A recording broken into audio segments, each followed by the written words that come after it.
Welcome to the Cincy Postcast. I'm your host, Kevin Wallace, and before we get into today's episode, I want to tell you about our sponsor, Streetside Brewery. Look, these guys make some of the best beer in Cincinnati, and that is saying something given the breweries in this city. Streetside is located in the Columbia-Tusculum neighborhood over on the east side of Cincinnati, an awesome place to catch an FCC game and really just to kick back and relax and enjoy a nice cold brew. Coming up this week at Streetside on May 10th, well, it is Steve Day. Yes, that's right. It is a celebration of all the Steves. If you can show up with an ID that in any way, shape, or form could be construed as having the name Steve on it, well, you get $1 off your pint. As well, on May 11th, they've got live music from Daniel Berman featuring Roman Marion. That is starting at 3 going until 6. And as always, if you drop the Postcast name when you are buying your beer, they will knock $1 off of your beer over at Streetside. Awesome deal. Love that they've been sponsoring us through this season. It's been a great relationship, and I really hope to be getting another live show out there for you guys at some point in the future. They are located, like I said, in the Columbia-Tusculum neighborhood. Check them out, Streetside Brewery. And again, a huge thanks to them for sponsoring this episode. And on this episode of the Postcast, well, you can probably guess what we're going to be talking about in this one. This is all about Hell is Real. In part 1, we talk about the state of the rivalry, more our mental state going into another edition of Hell is Real, of this rivalry. Then in part 2, we actually go about predicting, previewing this match, what may or may not be happening in this game, and offering up our predictions. In part 3, we lighten the mood with a couple of Patreon questions. We get deep into some books, folks. But you put all that together and you have yourself a very Hell is Real postcast.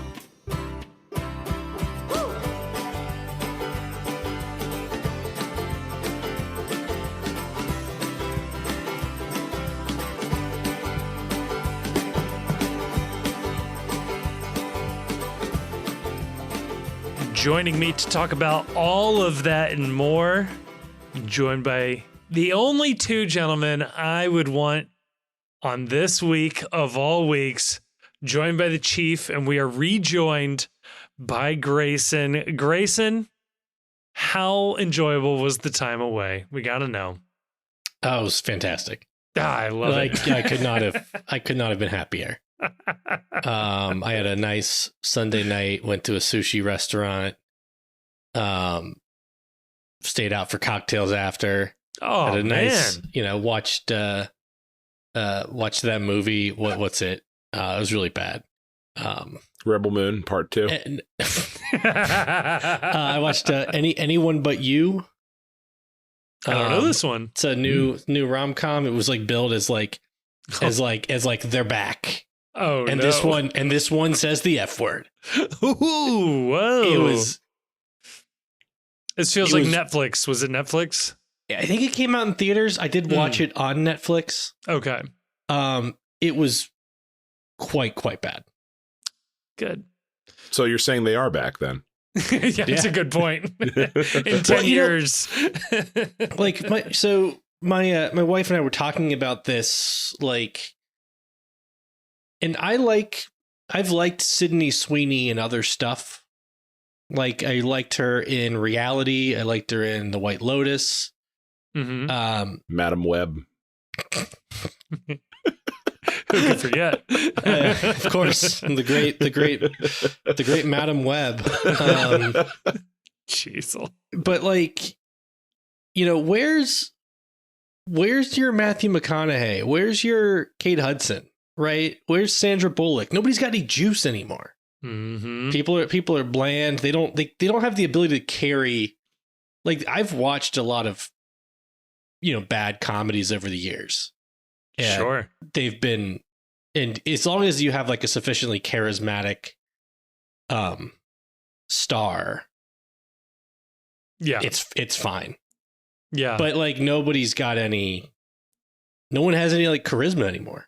It's funny, like the death of the movie star is so fascinating because I think there's like 10 different reasons you could throw up, and they're probably all right, or any one of them could probably be right. But it's funny that like the very few movie stars that we have created in the modern era are brands unto themselves. And I think specifically of The Rock and Ryan Reynolds, where like they can't even be like an actor in a rom-com anymore. They just like they have to be Ryan Reynolds in every single movie. That was like back in the day, that was Tommy Lee Jones, where at some point Tommy Lee Jones stopped playing characters and was just, this is Tommy Lee Jones fighting aliens, or this is Tommy Lee Jones in a courtroom. Right. There was no difference to any of the characters he was playing at all. Yeah. And you know, another thing is like you used to be able to tell like how good like a rom-com specifically would be based on like who was in it. Right. Yeah, exactly. It's like, all right, if this is McConaughey and like Kate Hudson or Jennifer Garner or somebody who's like, or like even like a Reese Witherspoon. Yep. Right. Like you're like, okay, this is like a top tier of the genre. Right. But then it's like, but on the other hand, this you is had somebody who was like Heigl. Or like That 70s Show alum. It's like, this is probably going to be like dog shit. Well, yeah. And that's like almost the problem with the lack of the movie star, because you can't just put, you know, Reese Witherspoon in a movie with an $8 million budget and know that it's going to make $25 million over the course of its life. That like, you have to resort to like a known IP or dig up a celebrity from the 80s to sell an idea or sell a movie, because you can't risk a smaller budget production and just stick a star in it and go, oh, this will make its money in the DVD sales eventually. Like, it doesn't work that way anymore. It's so weird. I feel like there is no genre that is more perfectly set up to be replaced by AI than the rom-com. Oh, yeah. The Hallmark movie variant in particular. Yes. That I feel like that this is a genre specifically where in the future, and when I say in the future, I'm not talking about, you know, like phasers and warp drive. I'm talking about like July. In the next, like this time next year, that you will just be able to go onto a website and you will input the parameters for how you want your rom-com to be set up. That I would like my rom-com to be high school sweethearts that drifted apart and meet again in a foreign country that is above the developing world. And then all of a sudden the computer will spit out video and a script for a rom-com where a woman who is on a business trip to Amsterdam just happens to bump into her former high school sweetheart that turned her down to go to prom, who is playing soccer on a second division team in the Netherlands. I love it. I'm also waiting for Netflix to do the a movie all shot with essentially blank faces, and then they get a bunch of actors to sign up to be possibilities. So then before you watch the movie, you can cast it, and then they just swap I think that was faces. Literally a Black Mirror. Oh, good. It feels so possible right now. Also, you mentioned another thing too, where you said like existing IPs. Why don't they make a Marvel Cinematic Universe rom-com where it's like it's a rom-com, but it is set in the MCU? Or a rom-com, like a Star Trek rom-com or a Star Wars rom-com. I have been begging for exactly this, particularly with Star Wars, which is like you have a universe, you have, you know, made up rules, interesting rules, some, you know, overarching themes and storylines and characters and entities. Yeah. You should be able to do a rom-com on Coruscant. You should be able to do a bounty hunter, what I thought we were all getting with Mandalorian, you know, a bounty hunter, spaghetti Western thing. You should be able to do a crime noir thing. Like, there's so much you can do in an existing universe. And it just, man. There is still time for them to make my Mandalorian spec script. With the AI voices. See, we were out of the curve. Yeah. Speaking of AI, what are your, before we delve into this and just sort of slowly pivot towards what we were talking about, your thoughts on Jonah's masterpiece that debuted on Twitter, his AI masterpiece for music? I find AI music deeply unsettling. I enjoyed this, but there's always a twinge of, I don't know that I should like this. I think I should have a problem with this. It's too good, is what it is. It's not like, oh my God, look at this silly computer program struggling to keep up with the artistry of humans. It's like, oh man, this is like a really solid rough draft of a song. Like, this is pretty good. I don't know what's happening now. Because we did turn some heads with the outro music to the podcast on which episode? Was it last week's episode? I think it was 2 episodes ago. But 2 episodes ago, yeah. Which was great, by the way. That was all Jonah playing around with AI and came up with a Broadway musical style number about the postcast. It was very well done. We're just getting closer and closer to making FC Cincinnati the musical. About the founding. We already have the plot outline and the song list from ChatGPT. Yeah, ChatGPT gave us a solid start. Like a year and a half ago. We're just inching closer. A little editing, and I think it's got it. Happy hell is real week, guys. This is. Hey. Let's talk more about AI and fake universes as opposed to the real one we live in. Yeah.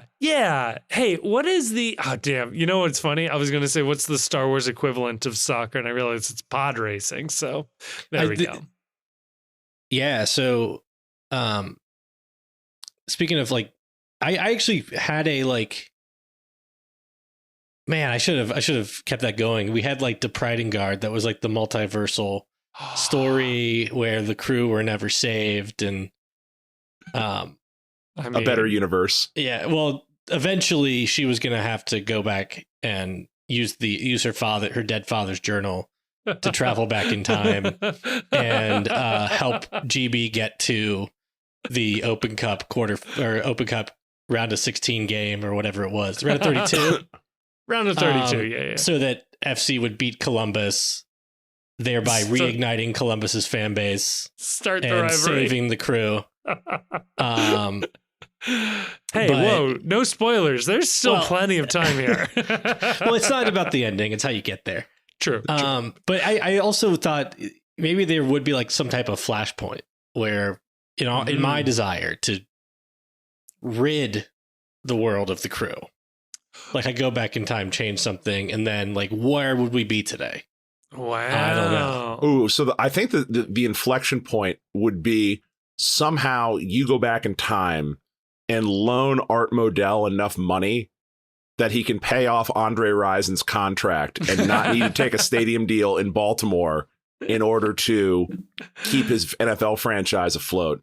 Thereby, there is never the creation of Modell's Law when he takes the Browns away, and then the crew can be relocated with no penalty from the state of Ohio years in the future. Or I go back in time to, I don't know, whatever year, start gambling to make that money, right? Right. Yep. And buy the crew for, what did Anthony Precourt pay? Like $60 million? Yeah. If that. Buy the crew. Fold them. I love the pitch to MLS. Love what you got here. Love the product. I really want to get in, early. I see where this is headed. We could just do without one franchise. How poorly do you think you could run a franchise before the league just comes and like buys you out? Or like forces you to... Well, I mean, I think Chivas USA answers this question pretty well, right? Actually, Chivas USA is literally the answer. Yeah. I feel like Fisher in San Jose is speed running this with both MLS and Major League Baseball. So basically the question is, how many more years would they have let Gerard Nijkamp and Jaap Stam run FC Cincinnati before the league would have been like, you know what, for your own good, we're gonna do something about this. Damn. Maybe they did. We'll never know. You know, I continue to get grief from Nashville fans about a blog post I wrote for the Pride many years ago about how Nashville, the franchise, was going to be a disaster. I have it on good authority that when their mayor was going through the bodyguard sex scandal, that there were serious doubts as to whether or not their stadium deal was going to hold up, like legally. Like they were thinking about rescinding all of the deals that this mayor had done. And the league and the Wilf family, who I believe eventually bought into Nashville, had conversations with Louisville about potentially relocating the MLS rights to a franchise to Louisville, sprucing up their stadium, and just we'll deal with Nashville later, but we'll get Louisville in now. So I'm just saying they've had these conversations before. There's always a plan B. All right. The league is not that dumb. You know what's really funny about that too is that like I have had this existential fear for a really long time that Louisville would get an MLS team and just resume owning us the way they did. What is it with this club? And like, as soon as we declare you a rival, it's like we can't play you anymore. Because like those Louisville games, those were awful. And the team might look great, and then they'll go to Louisville and they go down and they get smoked 5-0 just out of nowhere. Even like, what was it? Last year, they took us to extra time. And Pittsburgh the year before that, when we got Roman Celentano's debut. It is funny that like the second we declare like this team matters more, New York Red Bulls comes to mind. Man, it's an absolute dogfight. Like, is it just because like the team wasn't good for so long, and so that's why it feels like it's a struggle because you care more about these games and you remember these? Like if we'd said Orlando was our rival, we'd feel the same way, but we haven't, so we don't. But like we seem to keep picking rivals. It's like the Red Bulls apart. You know, they're a rival, but they're like a lowercase r rival instead of an uppercase r rival. But you look at like the two teams we have had that we have declared as uppercase R rivals with FC Cincinnati. In USL, it was Lou City. In MLS, it's Columbus. And we seem to be saddled with rivals that are just incredibly well-run soccer teams. Where like Louisville City was the benchmark gold standard of excellence in USL. Still is what it's worth. Like at every point during the rivalry, they had a better manager than we did.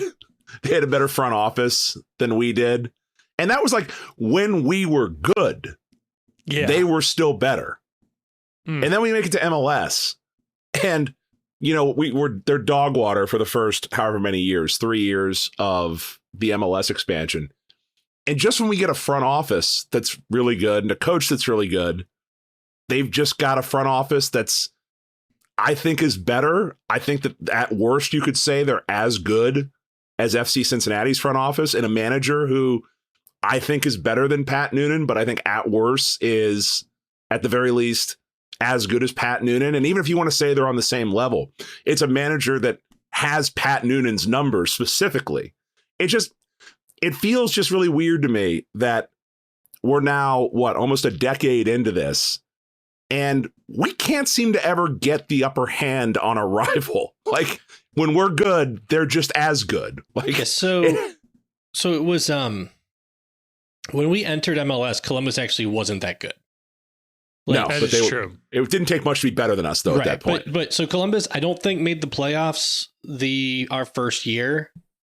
They obviously had, Greg took I guess Caleb Porter was their coach that whole 2019, right? Yeah, they finished in 10th place. Did not make the playoffs that year. So that's funny because not that specific part, but like it's funny because Caleb Porter was reported by legitimate national soccer journalists to be about to take the FC Cincinnati job.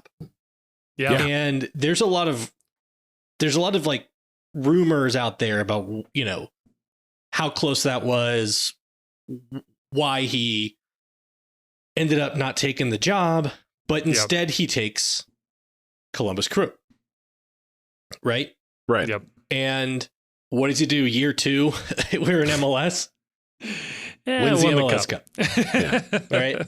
Now it's a COVID Cup. Who gives a shit? You know, it's Right. fake. It's just like the Philly Union shield, not a real shield. LeBron's NBA title that year, not real. Yep. But Tom Brady's Super Bowl, absolutely 100% real in 2020. We'll table that. And then like they're a disaster. Yeah. In like they're not good in 21 or 22. And actually, I think it's a fact. I think it's true that by the end of 2022, when we made the playoffs as many times in the Crew as many times in our first 4 years, despite how bad the first 3 years were, as the Crew did. Like I think 2020 was the only year in those 4 years that the Crew made the playoffs. They just happened to win the fake COVID playoffs. Making a note of this for a future tweet. So good. Right. So then after 23, they fired Porter in 23, right? No, they hired 22. Nancy.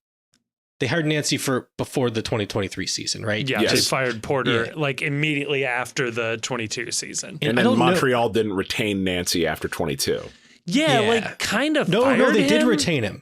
They got a. They got a transfer paid fee for him. Yes, they got money from Columbus for him, but they just let him. Noted, well-run franchise Montreal, who I think just launched their director of sport, their soccer, their GM this week. They did. Yeah, fucking losers. And then obviously at some point in there, I don't remember what year, but Columbus did hire Bezbachenko, who had been wildly successful in Toronto, and is one of the most successful GMs, who was unemployed when we hired Gerard Nightcamp. But you know, I think he's from Columbus, so like probably, you know, was not really ever gettable for us. But yeah, there weren't a lot of people beating down the door to take the FC job when Nightcamp took it, at least domestically, based on. I think there's enough anecdotal evidence out there now that everyone was kind of like, this is a dumpster fire, and I'm going to need a 7-8 year contract before I think about taking the fix on this job. So then after 22, you got to feel pretty good about where we stand vis-a-vis Columbus Crew, right? Yeah. Like, we're on the up, they're not, you know? Just to make sure I have the timeline correct, because I had to quickly look it up. He was hired as the Columbus Crew president January 4th, 2019. Okay, so he was not unemployed when we hired Nightcamp, but he was unemployed at a time when we had an open GM position. Absolutely. But my point with bringing that up is, if we assume Jeff Birding is the shadow puppet master behind all things FC Cincinnati, he has made the same number of playoffs as Bezbachenko has at Columbus. So who's really the best soccer president? Makes you think. Many people asking this question. Actually, no one's asking this question. Nope. I'm just going to keep bringing this up. Fair enough. Yeah. And then, like, through 2023... Crew did not start strong that year. No. We obviously had a great season. They snuck their way into home field advantage for the first round. And, you know, you still feel pretty good about where we stand. We were the better team all year. And then there's that, like, just series of catastrophic events. Yeah. Right? There's Miazga suspension, Hagelin injury, Obi injury, and the whole team gets like the flu. Yeah. The week of the game. So like they don't get like any training sessions in, and they're all just puking their guts out like until like Wednesday. Yep. And awesome. Just like that, you kind of feel like shit about where we are. Right. This is a team, FC Cincinnati, that has finished ahead of the Crew the last 2 years on the table. and is, ahead of them so far this season and has essentially maintained. Sure doesn't feel like that. I understand. Now look. All right, let's just do this. Let's get into this. It's trigger warning to everyone. We're going to process some trauma in this segment. I'm going to process some trauma. I can't speak for anybody else involved here. About the Eastern Conference Finals, about the state of play in this rivalry. I'm not going to lie. I've said this on the Discord. I said it on Twitter. Grayson hopped into the mentions immediately and called me a sad apologist. I forget what the exact words were on here. It wasn't pleasant. It wasn't Christ-like what he said, but it's okay. It is what it is. I don't have it in me for this rivalry anymore. I just don't. It's dead. It's beaten out of me. The Eastern Conference Finals beat this out of me because I look at this rivalry as it stands right now, and I don't know how you make the ledger balanced with any one result. Like, it's going to have to be an accumulation of a lot of winning, or we have to do something that is the equivalent to them hoisting a trophy on our field, denying us a chance to win the championship in our best season ever, celebrating right in our faces. Like, it would have had to have taken knocking them out of CONCACAF Champions League in the semis to like deny them their first final, but we didn't make it that far, so we couldn't do that. It's going to take like a run of 5 wins in a row or 5 out of 6, something like that. It's going to take knocking them out of the playoffs a few times, us winning a couple of titles. As of right now, I don't feel it.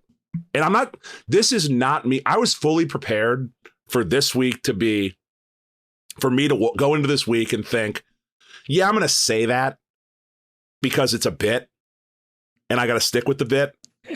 I really don't feel it this week. I don't feel it. I don't want to engage. I don't want to engage with their fan base. I don't want to get into the bands. God love you for doing it, Kevin. God love you for fighting the fight. But it's like, it's the same shit when you engage with their fan base. It's no matter what the result is, it's you haven't won any stars. We beat you in the Eastern Conference Finals. Like, I don't know what you say to that. Like, you suck. Your city's boring. You don't give a shit about anything other than Ohio State. Like, you didn't discover this team until they were threatening to take it away from you. So fine, but like the on-field results, we got nothing. So, I'm going to turn it over to you in a second, Kevin, because I think, you're going to bring the energy here. I'm not down where Chief is by any means. Okay. And I think I'll say it. I think that the kind of public hand-wringing that you're engaging with on your Twitter account. I haven't done that since Sunday. Yeah, I thought it was a little over the top and a bit embarrassing. And, you can feel however you feel, but like to be putting stuff out there because the Crew fans have got nothing better to do than to just grab tweets from FC Cincinnati and FC Cincinnati fans, because no matter how successful they are, they're going to be obsessed with us, like way more obsessed with us than we are with them, because that's just how they are. There's a variety of reasons for that. Part of it's an inferiority complex coming from a worse city and knowing that they had a head start. But we'd been more successful early than they were. Could get there, with the infrastructure that we have. We got a better stadium. And part of it also, I think there's some kind of jealousy about how well attended FC Cincinnati games were, even in USL, when they couldn't give away tickets to people.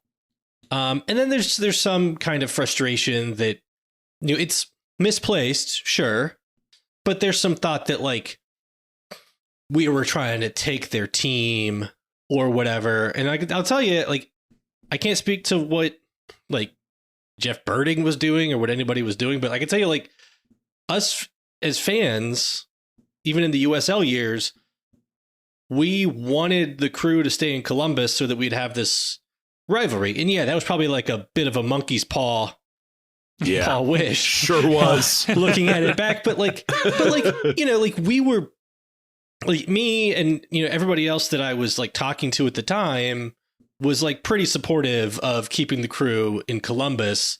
And if they want to pretend like the fans had something to do with that, fine, right?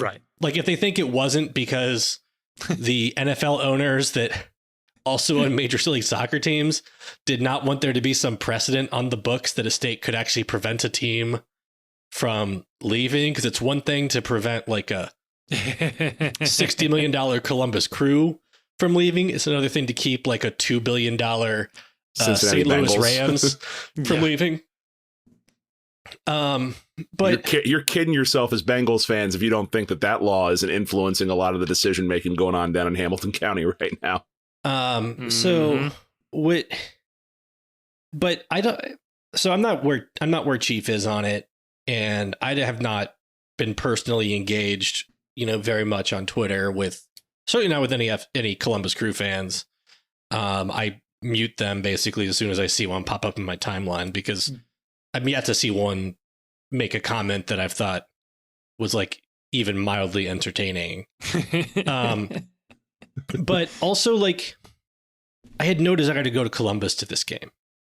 Zero. And when I was arguing, when I was divvying up tickets with like my dad over who was going to what game this year, I'll be honest, we kind of like talked about like whether either of us really wanted to go to the Hell Is Real home game as well, because like, and it's not that like I don't think we can win. I think we can. It's just like I was at that Eastern Conference final, and like I'm not ready to be in TQL Stadium getting flashbacks to it, Yep.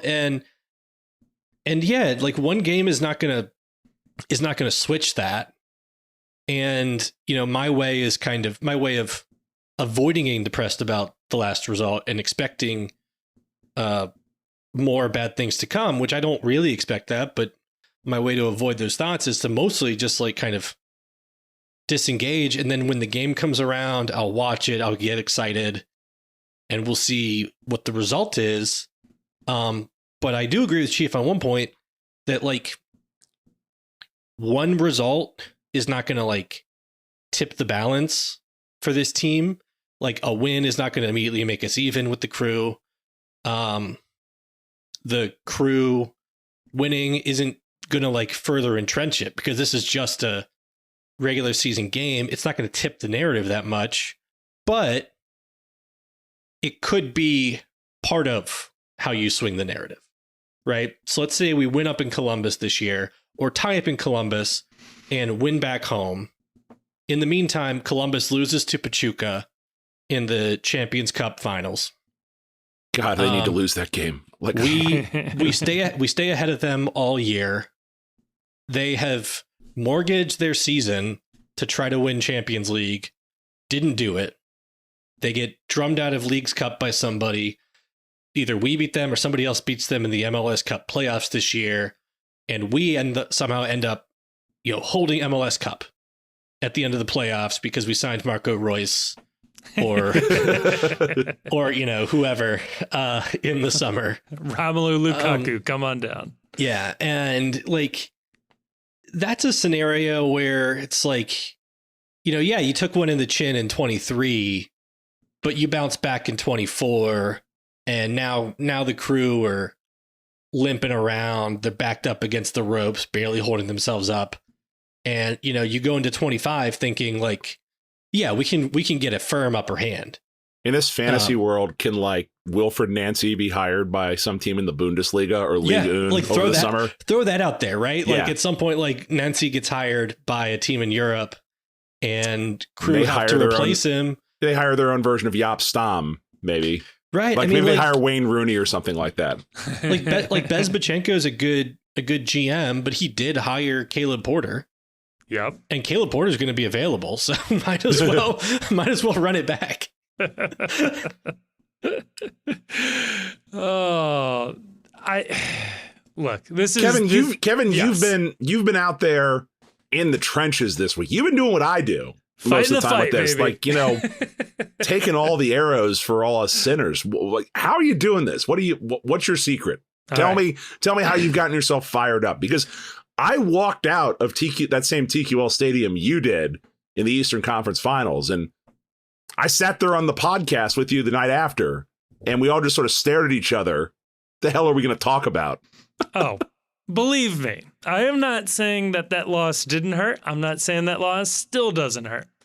But this is how I view this. This is how I view sports generally. Look, we as a team have seen the lowest of lows. Like it's hard to find a team that has experienced lower than us for as long as we did.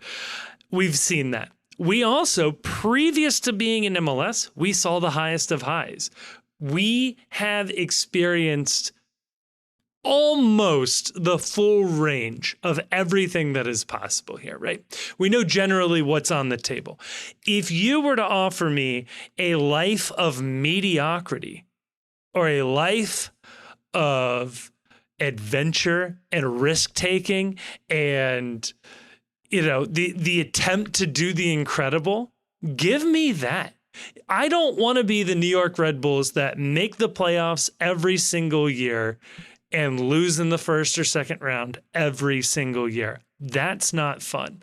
I want to be the team that wins the Supporters' Shield, that takes the gamble on the striker playing in the Middle East who can win now. I want to be the swashbuckling, charge into the referee's locker room team.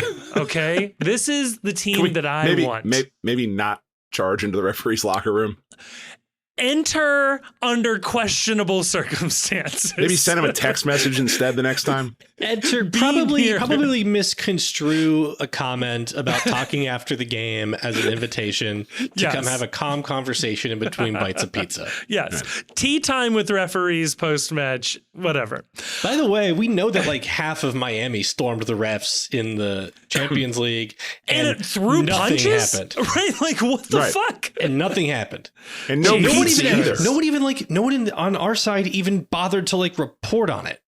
Jesus Christ. Which that's bad. Anyway, go ahead. The Athletics translating Spanish tweets, so that's their reporting. Anyway, this is how I view it.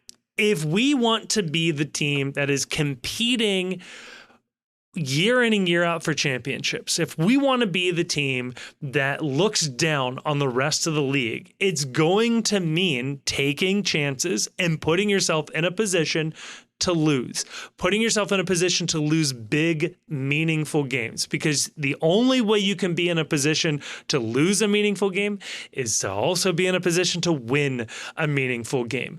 I'd rather be in that Eastern Conference final every single time, even if we get blown out, even if we blow a lead, even if a Nick Hagelin own goal in the 99th minute is the difference. I'd rather that than be a team that misses the playoffs, or worse, be a team that finishes dead last every single year. Give me that, because it means we are trying something. It means we have an ownership group that is putting coin into this project. It means that we are trying to do things that, frankly, in Cincinnati, teams don't always try to do. At time of recording, glance at the collective batting average of the Cincinnati Reds and their high-flying young roster. Look, this is exciting to be an FC Cincinnati fan right now. I do not ever want to take that stadium, this team, and everything that has been built for granted. And if that means occasionally losing to our rival, so be it. You're not going to stop me. I'm okay with that. Occasionally. It's always. Can we get always win? Can we get to occasionally? That's all I'm asking for. Occasionally beat these people in a game that matters. Look, in the time that we have been good, we have a pretty good record against them, okay? Like, I understand when Jaap Stam is running out Justin Hoyt, no offense, it's not always going to go great. But even even Ron Jans got results in Columbus. Nick Hagelin's first MLS goal, I want to say, was a game winner against the Columbus Crew. Like his first goal for us. His first goal for us. That's right. He had a pretty decisive goal for Toronto in the playoffs. Like this is going to happen, and I would just say sample size.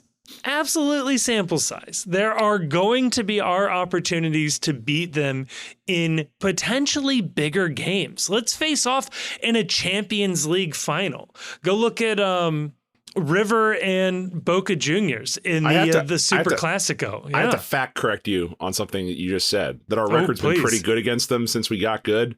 Okay. I'm pretty sure we're 1-1-3. Cook. Yeah, we're 1-1-3. We've lost 3, drawn 1, won 1. Since 2022? 2022, draw, loss. 2023, win, loss, loss. Close enough. So, yeah, crap. I had something that was directly responsive to Kevin's. Kevin, what was your last point? There will be bigger games that we can potentially win. So here's something to keep in mind, from the Columbus perspective, is Ohio State dominated Michigan for the better part of 20 years. Yeah. Right? Michigan has won, 3 in a row and just won the national championship. Yep. And that doesn't match what Ohio State did over them in the previous time period. But it certainly has people kind of, freaking out, right? And it doesn't feel like Ohio State still has like the upper hand in that rivalry. So I do think that there's that this type of thing can, at least the vibes on it, can change pretty quickly. Oh yeah. I mean, look, we may very well lose this match, right? I fully understand and recognize that is 100% on the table. But imagine, if you will, a scenario where we do win this weekend.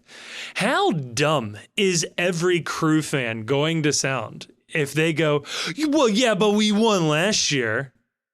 Yeah, all right, cool. No. Cool. You won last year. Win a million times in the past. You didn't win this time. You lost this one.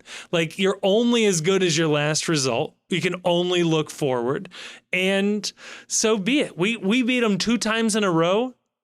Oh, they're gonna say history. No, we have results in the past we can point to. No, it's the whole Ohio State Michigan thing. That's well taken.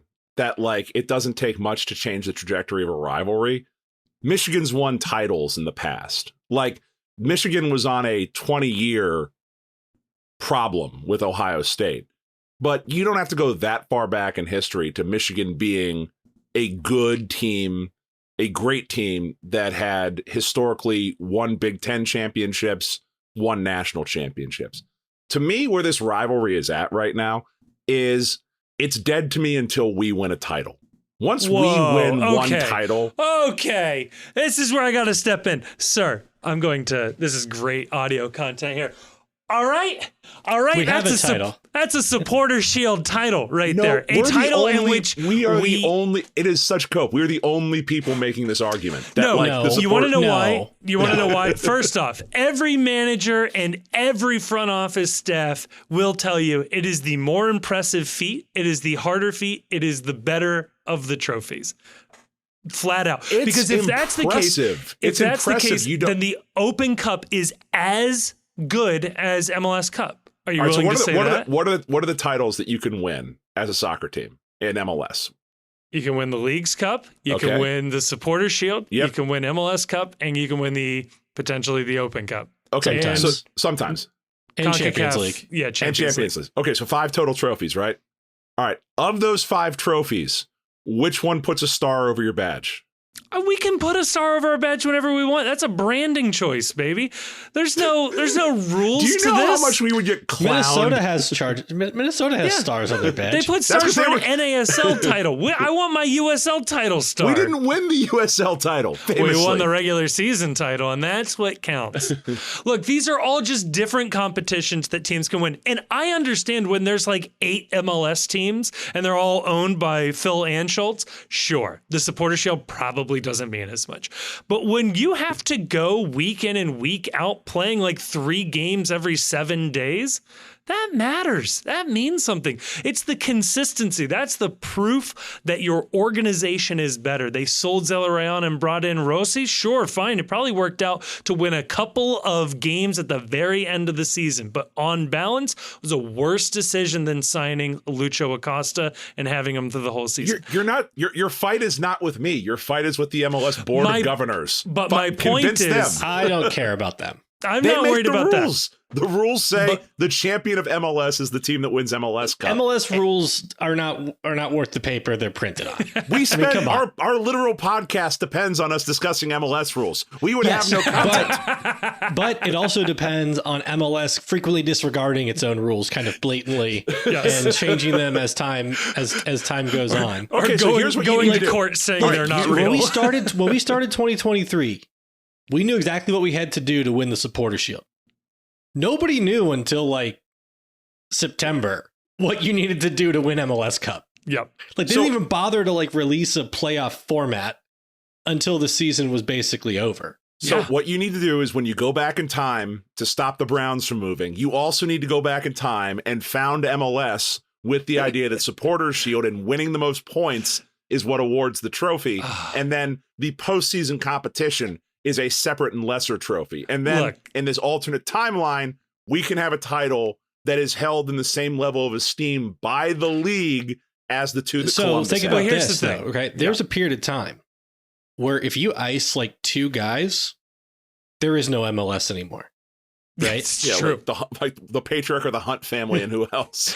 And Phil Anschutz. Right. Yeah, I mean, they voted to dissolve the league in 2001.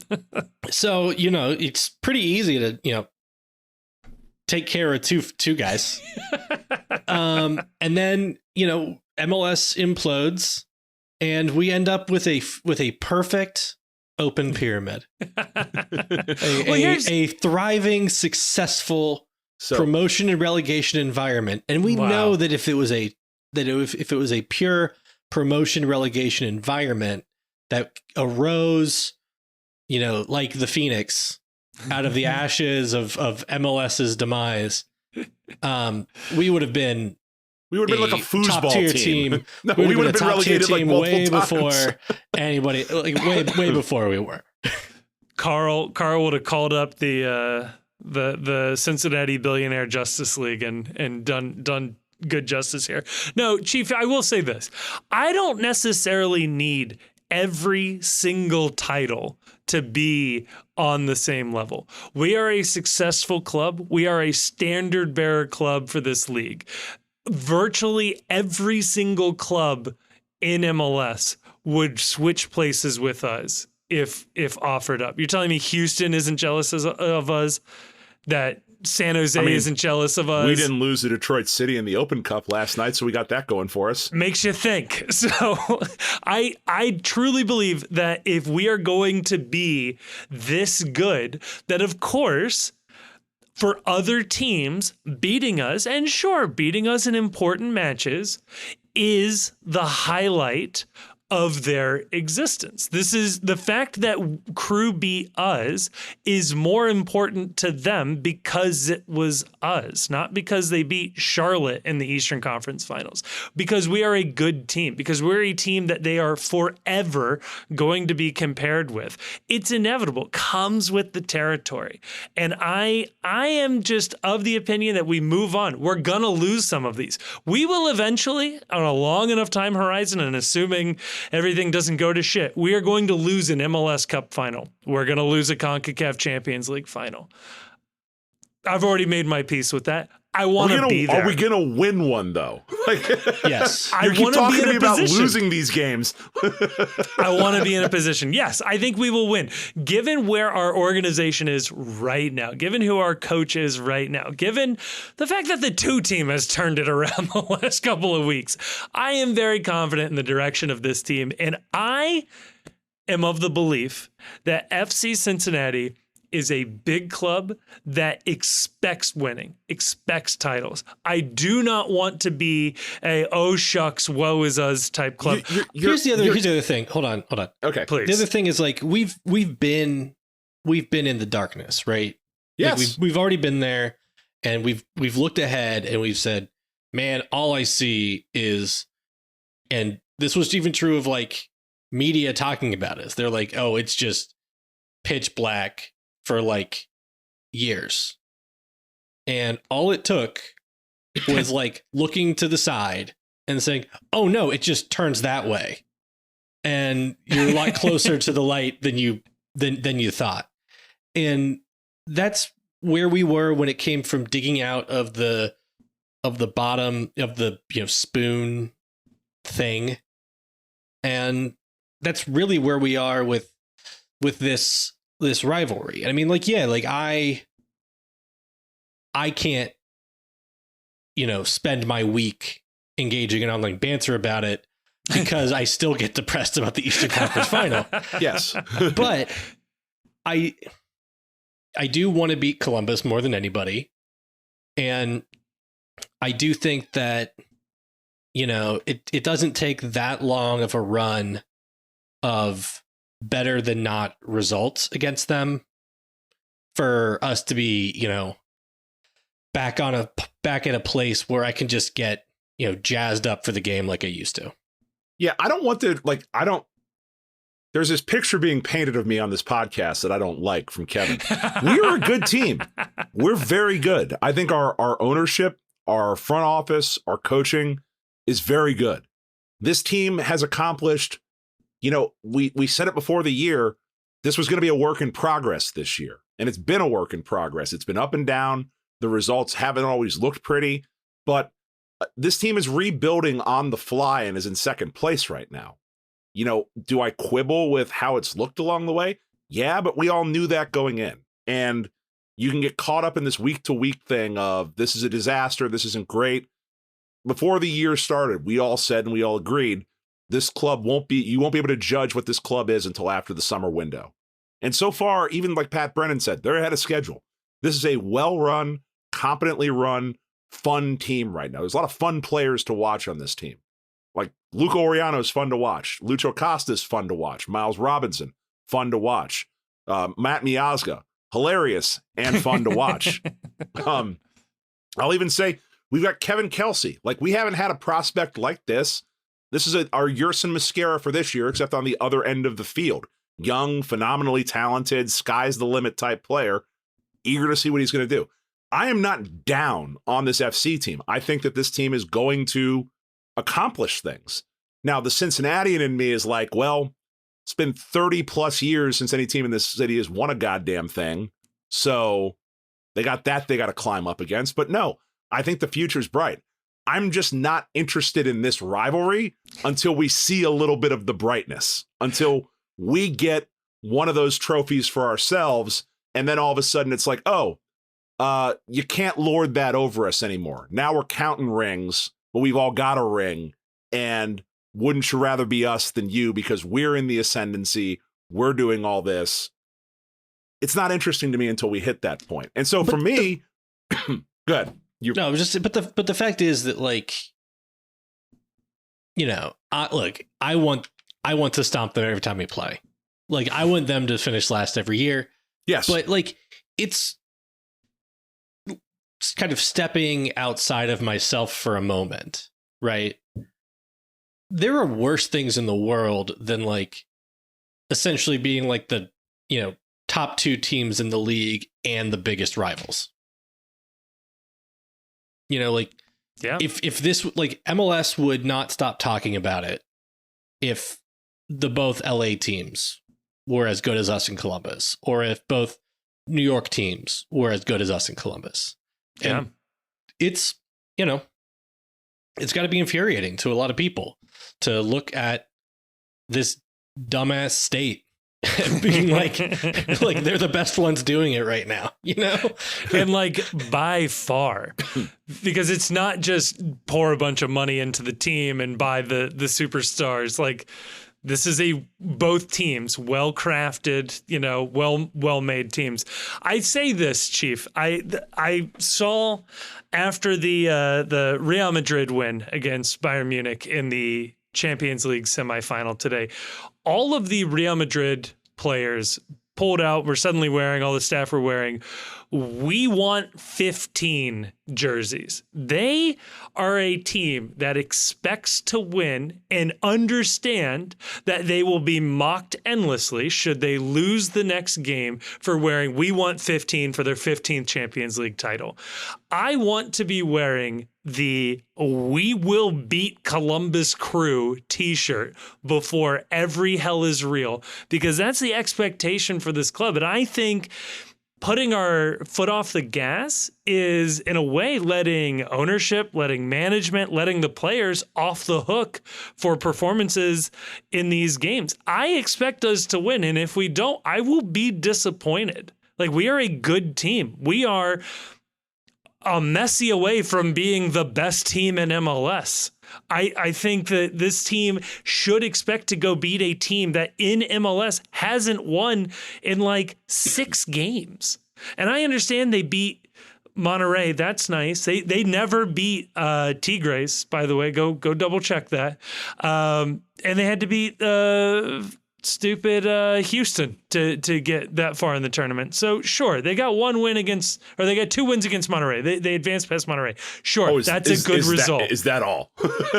That's a good result. Other teams have beaten Monterrey before. I think we played Monterrey really, really well. I think we all agreed that those games could have gone either way. Granted, I don't want him to get down the could have route on this, by the way. I'm just putting a cork in that right now. Okay, fair enough.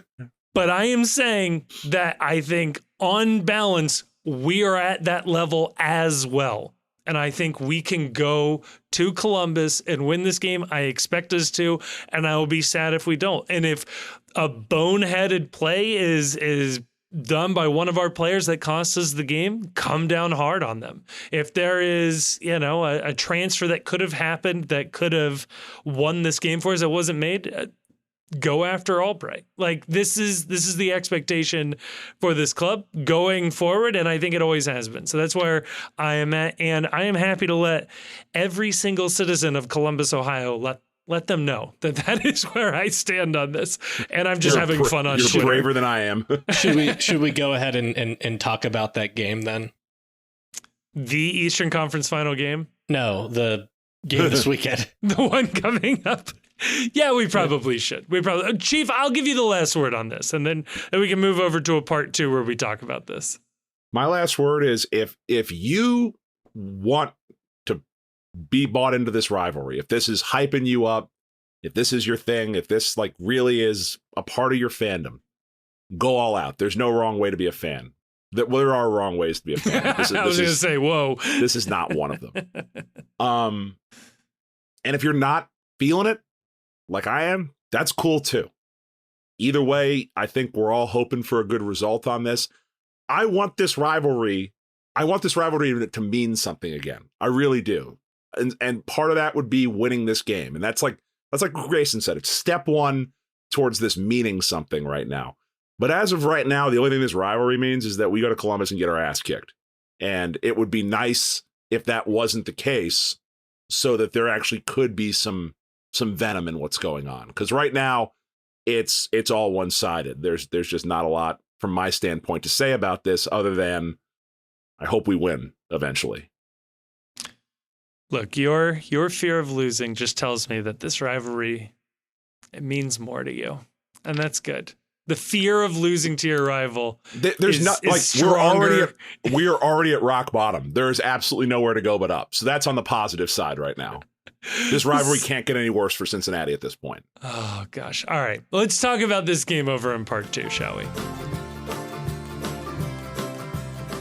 And before we head on over to part 2, I want to tell you about our sponsors, Cincy Shirts. These guys, let me tell you about these guys. Do you know about these guys? Let me tell you about these guys. Cincy Shirts has been around from the beginning. If you ask me, and nobody did, Cincy Shirts was instrumental in FC Cincinnati becoming very, very popular and eventually leading to their MLS bid, which is why I am so excited that the Post and the Postcast are able to partner with them. Look, here's the deal. If you use the promo code ThePostCincy, all one word, all caps, when purchasing something from them. You get 10% off, and we get a little bit of money back our way, huh? It also lets them know that you heard about them through our show. And even if that's not true, it makes me feel good, and it makes them feel good. So use that code. Look, they just released some new Hawaiian-style shirts. I don't know if they're actually Hawaiian style, but some new floral prints for FCC, some button-ups. Get on this. The supplies do not last. However, they do have 3 in-store locations, including a new one over in Loveland, where they can print most of the designs for you on a shirt. The button-ups, I don't think they can do on demand, but they can print those designs on demand in a shirt on any size that you'd like. I've definitely used that service. It is awesome. So again, the promo code, ThePostCincy, all one word, all caps, knock a couple bucks off of your next order. It works on non-FCC gear too, all right? Get yourself an Ellie De La Cruz shirt or something like that. You're gonna look good in it. You're gonna have a good time. And you're gonna save a couple of bucks doing this. So Cincy Shirts, again, cincyshirts.com, link in the description, the code, ThePostCincy, all one word, all caps. A huge thank you to Cincy Shirts for sponsoring this and many other episodes of the Postcast. All right, we are back in it, and we are now going to talk about the game that happens on the field.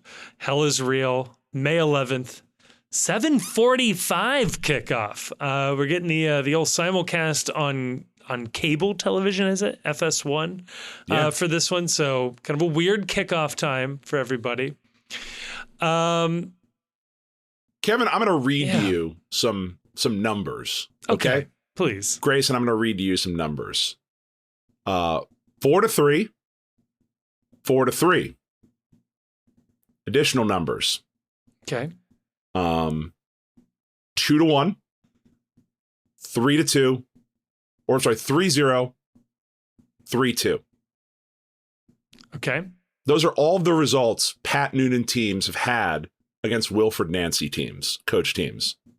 A Wilfred Nancy coach teams in all but one game has scored more than 3 goals, 3 or more goals against FC Cincinnati. When he was coaching CF Montreal in 2022, 2 4-goal efforts, beating us 4-3 twice. Last year, 3-0 in Columbus, 3-2 here in Cincinnati, and then the only sort of result that is the outlier result is the 3-2 win that Cincinnati has. Wilfred Nancy coach teams score a lot of goals against Pat Noonan coach teams. And the results have not been pretty. Sure. I will say, has Matt Miazga, Miles Robinson, and Ian Murphy been on the back line? Well, I will tell you that seasoned veteran Roman Celentano been in goal. I'll tell you that Matt Miazga was on the field for exactly 0 of those games that Wilfred Nancy teams scored 3 or more goals against FC Cincinnati. Ooh. So, yeah, and I'm impressed that I stayed through, because when Chief said he was going to read me numbers, I started to kind of black out. My eyes started rolling, rolling like up in my forehead, and I was like, thought I was going to faint. But yeah, so it's interesting to me that like most of those games where they scored a lot of goals were against fairly depleted FC Cincinnati teams. And I think even the game in Columbus last year, Ray Gaddis started at center back. Yeah, and there was no Lucho? No right? Lucho, no Miazga. Yeah, it was a rough outing. Yeah. I blocked that one out of my mind. I will say, Crew this year have only scored 3 goals twice. Lucho Acosta did play that game. Lucho played, you're right. So that game Lucho played. But the back line was Gaddis, Murphy, Haglund. And Haglund. Mosquera was out. Mosquera, that was the one that was out. And Alvis Powell and Alvaro Barreal were on the wings. Arias did not play. He came in later in the game, I believe. Yeah, so no Murph, no Mascara, no Miazga in that game. And that was also kind of a weird game because they called that penalty on Alvaro that it was later determined should not have been called a handball. Yeah. And it was wasn't it like the Saturday before the Open Cup semi? Yeah. Yes. Yeah. It was Sunday, kind of. Yeah. Right? It was a Sunday. Yeah. It was a Sunday. They gave us a Sunday game when we had the Open Cup semifinal on a Wednesday. And I think it was because the Leagues Cup final was the previous night. So maybe they didn't want to counter program the Leagues Cup final. And we might have been on cable as well, which is part of that. Yeah.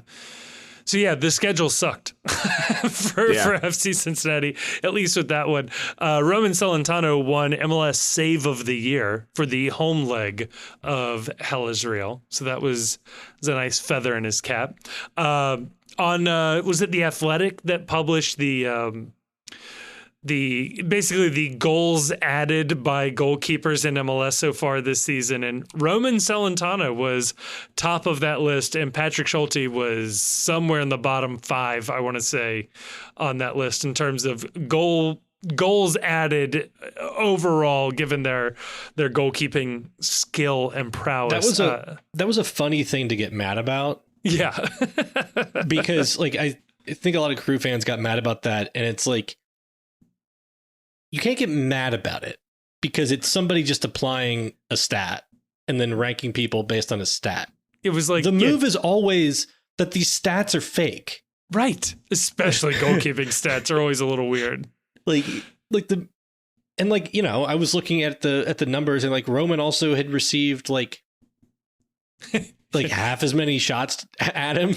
Right. It's like the next few on the list. And I'm like, well, maybe, the other guys are getting tired because they're getting so many shots. Yeah, between a really good defense in front of Roman and then him missing a fair amount of time to start the beginning of the year. Yeah, sure. Like, I'm sure his numbers look good. But yeah, I mean, it's true that even so, with him missing games, to have such, I think it was like the post-shot XG plus minus. Yeah, it was that plus something else, though. Okay. Yeah. Well, it was like a counting. Was it per 90 or was it a pure counting stat? I'm gonna assume it was per 90, but I don't know with these guys. Never mind. Anyway, I think the stats are fake, but I still back Roman. I think he's. I mean, he was a goalkeeper of the year finalist last year, deservedly. Yes, and I think is a top tier goalkeeper in the league. Yeah, now, particularly as a shot stopper. And the difference between the two of them. Exactly. Is Schulte is considered better with his feet, but anybody who's watched, especially our games against Columbus, he's good for one horrific mistake every single game. He did it with the national team too. Yeah. Like he makes a fair number of boneheaded, terrible giveaways really bad when he's pressed. And you could say what you want about Roman's distribution. When he makes a bad kick, it goes far and out of bounds. Or out of bounds. Sure. Yeah. But it doesn't go like directly to the attacker and result in an immediate goal. There's a give and take there. Yeah. So for me, the question going into this one, because Crew have had a couple of extra days rest. As far as I can tell, they didn't play last weekend. They had like an extra week's rest. Yeah. Mo Farsi was off to the side for their training. It sounds like Aiden Morse might be questionable. But otherwise, they're as healthy as they're going to be. Obviously for us, Bupenza's out, but the question really becomes how Lucho and Yedlin are feeling going into this one. We know Brett Halsey has the red card, so he's out. So if Yedlin can't go, it is Pal's job there. Or Yu Yakubo potentially. Potentially. I'm just saying that he also has played right back this year. And has played more right back than Alvis Powell. So for me, the interesting question is, who starts up top. Because am I crazy to think Kevin Kelsey is going to get the start in this game? I think he has to get the start. He's the wild card. Like, Crew don't have tape on him. Nobody has tape on him. We don't have tape on him. He has no lingering trauma from the Eastern Conference Final because he wasn't here. Yeah, he doesn't know. This is just another team. So I'll say this about Kelsey is even in limited minutes, you could see what he can bring. Like, he had some really nice hold up moments, winning some of those long balls to play out of pressure. Maybe that's something that they're going to want from the start against Columbus. But like, on the other hand, you can have like kind of a conservative game plan, and Columbus is going to have a lot of the ball. Try to score in transition, and like, I don't know if we've seen like Kelsey be part of like one of those, counters yet, but we know Kubo and Baird can at least do it. Mm-hmm. Somewhat makes sense. But it feels like a conservative wait and see approach to the game probably doesn't start Kelsey. But I think Kevin did talk about, kind of like daring, to be great. Right. And the dare to be great move is to start Kelsey. But if you're going to bunker and you're going to play on the counter, I'm not saying bunker necessarily, but yeah. If you're going to play a more defense, if you're anticipating they're going to see a lot more of the ball. Like, the problem with this team has had this year, this FC Cincinnati team has had, is that when they have defended, they've struggled to break out of opponents' press and break out of their own half because they haven't had the option to go long and play to somebody that can hold the ball up and then who can distribute and offload to someone who's running off. If you're going to play a more defensive shape and concede possession, you almost have to have that outlet, that pressure valve of a big body striker like a Kevin Kelsey. Otherwise, you run the risk of just getting pinned in your own half and never actually having the opportunity to counter and break out. Yeah, I'd agree with that. I think the problem is if you, like, I feel like Kubo as our Swiss Army knife makes a lot more sense in this game on the bench to go be reinforcements for whatever isn't working elsewhere, whether that's up top, whether that's in the midfield. Maybe Acosta needs to come out. You probably want Kubo there first rather than Dado, but maybe not. I'm open for either.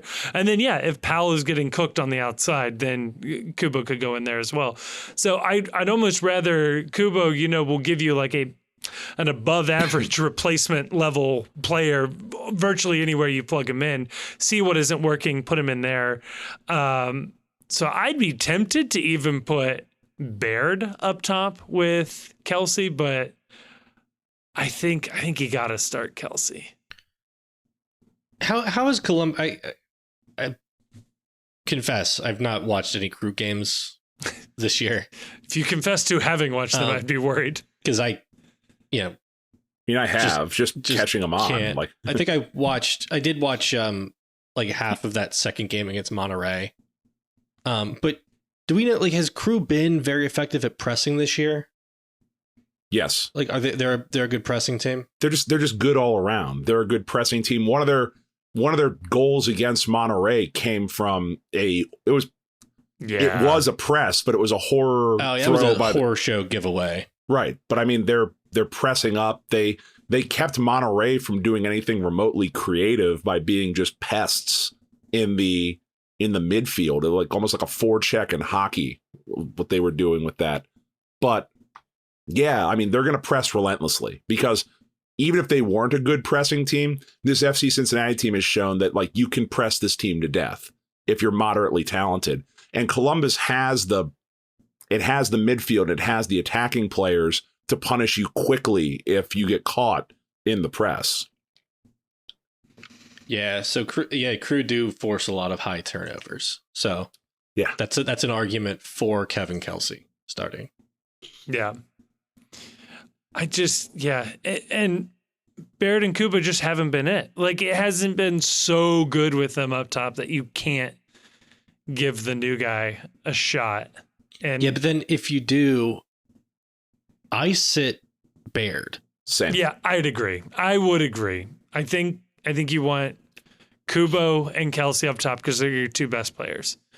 And you can drop Kubo deeper, depending on how the game is going, right? So if you need more support in the midfield, sure, then Kelsey's the sole guy up top there. And the other thing that you can't really put Kubo at right wing back because who would be your striker sub? Because like Santos is back, isn't he? Is he? Because he's not been on the availability report as even questionable the last few weeks, and he hasn't been in the roster. It seemed like he was training. I don't know. Like, I'm not there. Yeah, well, he was training last week, but he was like a healthy scratch. Yeah. Mhm. It's a lot of money being scratched off the roster every week. I know Pat Brennan loves him, but he's not here to defend him right now, so I'm going to slander his name. Like, when's I don't the know. last time he was in the team? Not this year. I don't think he's played this year, has he? Oh, he's played this year. He's played this year, but it's been at least a month. Yeah. Must have made an impact because I don't remember it. So your sub, he has not been in the squad the last 3 games. yeah, He played 1 minute against Montreal on April 13th. He has not played more than 15 minutes in a game since March 17th. When So I don't feel dumb now for saying he hasn't played this year. he started against New England. yeah. Okay, now I feel go. dumb. There I go. All Well, right. that was the game where we all said we should cut him. So, But yeah, I think he's been like a healthy scratch at least 2 of the last 3 games. that's what I'm saying. Yeah, And so if he's not viewed as an option currently for whatever reason, I know then who I think- is Chirilla, or however we pronounce his name. we'd have to loan him up to the first team. How many Yeah, times but can you do like- that per year? 4? 4, they can appear on, I think, 4 rosters and in 2 games. I know that you can only appear in 2 league games limitation. And so you would have to sign them to a first team contract after using either the roster appearance limitation or the game appearance limitation. Based solely on what I've Really can't be like your first. He's the, like Baird is your striker striker sub. It's Yeah, going to Maybe take some. Valenzuela. It's going to take some yes. magic to change the juju in this rivalry. How old is this kid? 16? Yeah, 17. 17? years old. What's a better story than the 17-year-old coming off the bench This is and what like I'm flipping saying. the script? This is what I'm saying. Look, I had already put it in my mind, so I'm gonna say it right now. My prediction for this game is Acosta starts on the bench because he's too hurt, but refuses to not travel with the team and be on the bench. And Dado Valenzuela starts this game and goes down forever in FC Cincinnati, nay, MLS history with his performance in this game. So yeah, every young kid should be starting in this game. So I didn't have a thought at I'm one all point. for bringing up Chirilla, just get him, into a roster. Like I don't. Experience it, yeah. Yeah. Like, but yeah. I mean, if Kubo's the starter, Kelsey starter, Baird your attacking sub, Yeah. and that's your team. That's like And then hold on, That's all we got. for dear life. Dado, Keller, and Haglund on the bench. I and mean, hope for the best. Dado does like at least one thing a game where Yeah. you're like, nice. But I want to see more. I want to see Nice. more. Yeah. I'd rather see him sub in up top than Baird. I'll tell you that much. Just Based on that, to see based what on that happens. reaction from Grayson, should Dotto be number 69? Yes. Probably. Yeah. Nice. But yeah, I think that there's a very good chance that that Lucho doesn't start. because of his health. Although, like, man, if that happens, there's going to be some weird drama about it. Yeah. That might be one where if like you see if the starting lineup comes out and Lucho's on the bench, that might be one where you just turn the TV off and just like I'll watch the highlight package when this game gets posted and miss the Dado Valenzuela game. Jeez. Yeah. So when Berhalter was picking his World Cup roster a couple years ago, right? Once he decided Matt Turner was his number one, he's like, I can't have Zach Steffen around. Yeah, because hilarious. Because you can't have, I don't know. He's just like, we need to have a clear number one. Yeah, you can't have two good goalkeepers on a roster. If you have two goalkeepers, you have none. It's like quarterbacks. Yeah, so, if you're not starting Lucho this game, do you have to leave him home? No, you know why? Because if Lucho comes off the bench, whenever he comes off the bench, he's a savior. Yeah, he's like awesome. better. He's Neo from the Matrix. Like he's not better. But that is like a fun like thing to say. It's a fun bit to be like, man, Lucho's better off the bench. This is what Lucho's I figured better out always. Lucho gives you the same quantity of performance no matter how many minutes you give him. So a 90-minute performance would be good for 13 amazing moments. You give him 10 minutes, you're getting 13 amazing moments in 10 minutes. This is the same logic that led Aroldis Chapman to be a closer. It was like, he's a 100-mile-an-hour lefty. Let's put him out in the bullpen. It's like, no, let him start. Throw 100-mile-an-hour pitches the entire game. Come on. Well, you're trying to turn Lucho Acosta into a closer. You're Dusty Baker. I hate you for this. Look, Buka's just out there clogging up the base pad, so it's not really working out. Takes too many walks. Lifts too many weights. Oh, speaking of clogging up the midfield, Donington Nagbe, another guy who heavily linked to FC Cincinnati. So that's a funny one. And it would have been nice to. Was Caleb Porter and Nagbe a package deal, and we got outbid?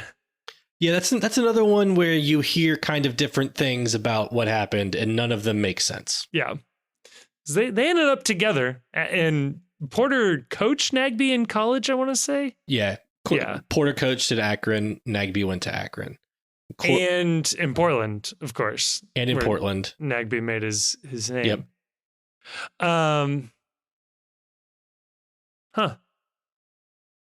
Yeah, Columbus's roster, it's part of what makes this hard is that you look up and down the roster and it's like, yeah, he's pretty good. Yeah, he's pretty good. Yeah, he's pretty good. Like, there's not a lot of spots on the roster where you're just like, oh, this guy's a bum.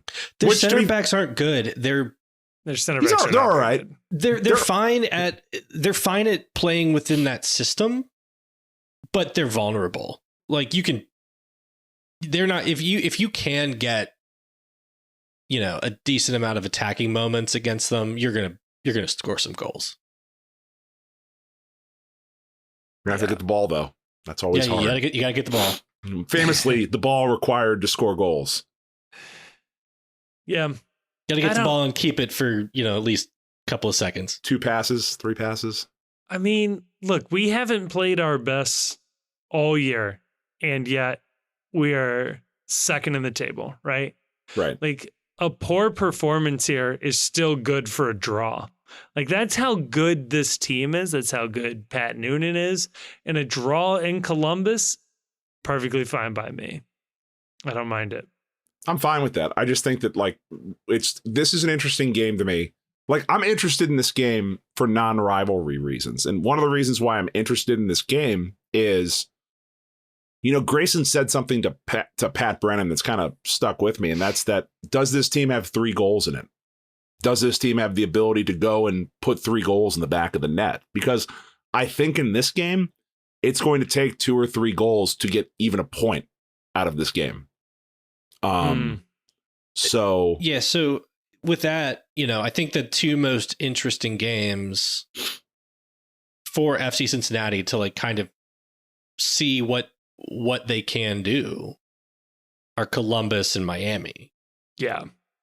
Because it's those are the games where it's how far can your defense and your spine take you, or can your offense, turn it on, play well enough to at least give enough that your defense can hold their offense to, something reasonable versus them just pouring it on, which is what they're doing, which is what like Miami especially is doing to everybody. And which is what they've done to us in all these games we've played. Yeah. Where they score and they keep scoring. Like that game last year in Columbus got out of control. Yep. Pretty quickly. And the tough part with all these games was that last year they go down in Columbus and the team kind of rolls over and plays dead. Last year they go up on Columbus, but as soon as Columbus starts coming back, this team had nothing left. There was no fight in this team at all. Like once the game became level, like there wasn't a soul in the building that thought this team had a third goal in it to win the game. Like you were just praying for PKs, I think. Speaking only for myself, praying for PKs because this team did not look like it had a goal in it. It would be nice in this game, regardless of the effort, for them to show a little fight because it's been a minute since this team put up any kind of fight against Columbus. I would completely agree with that and had this thought earlier today. And I'm glad you mentioned that because, yeah, if nothing else, I want this team to go down swinging. Look, if we're going to lose this one, I want a Matt Miazga red card. Like, I want a scuffle. I want See, I don't passion. I'm not saying like literally a fight. I want like passion. I want these guys to care about it all the way through 90 minutes. I want them yelling at the ref if they feel like they were aggrieved late in the game, even if we're losing by 3 goals. I don't care. Yeah. I need them to care about this game. I need them to care all the way through this because, as Grayson said, we are just by the sheer force of will, FC Cincinnati is so much better than the rest of this league. You're not going to get this many tests of how good the best of the best really are. This is one of them. You have to care the entire way through. You have to treat this like a playoff game. You have to treat this like an elimination game. And I want them well and truly fighting all the way through. And I think they will. I hope so. I do think about how they seem to lay down against against Columbus in Columbus last year. But Miazga wasn't on the field. Robinson wasn't on the field. I don't know, and you would think that the guys who were on the team last year would have a pretty bad taste in their mouth about how they left it. Yeah. Don't get bullied. Like they got bullied. Yeah. They got bullied twice last year by this team. And sometimes you don't really learn how to, bully back until you've been bullied a few times. So just show me something. Or conversely lose, but I want Kevin Kelsey to score like 2 goals. And then it's like, I can hang my hat on that for the rest of the year. We're in no worse position than we were in this rivalry, as it were. But we know we've got a bona fide star at striker, and I'll take my chances with that. That's where I'm at. Well, let's predict this game, shall we? Nobody wants to go first. I don't want to go first. You know what? I'll go first because I've already kind of given away my prediction. I don't think Lucho plays. I think Dado starts this game. I think the Dado-Kelsey connection, both being, both 19 years old? This is why I thought Brett Halsey was 19 years old because I was confusing him with Dado. I think the Young Guns take over this game and FC Cincinnati wins it 3-0. And this is the beginning of the repeat Supporter Shield title. That's bold. Follow that up. I think they're going to lose 2-0. And it's just going to be a soul-crushing affair. That's the wrong answer. I think I'm going to go FC wins 3-2. Ooh. And not a second of it is very fun. Except for like one word of it was fun. It'll be something like crew score first, FC ties it up, crew score again, FC ties it up, crew miss a bunch of opportunities, we score late and steal it. Roman saves a penalty maybe in there. That'd be fun. That would be, yeah. That would be.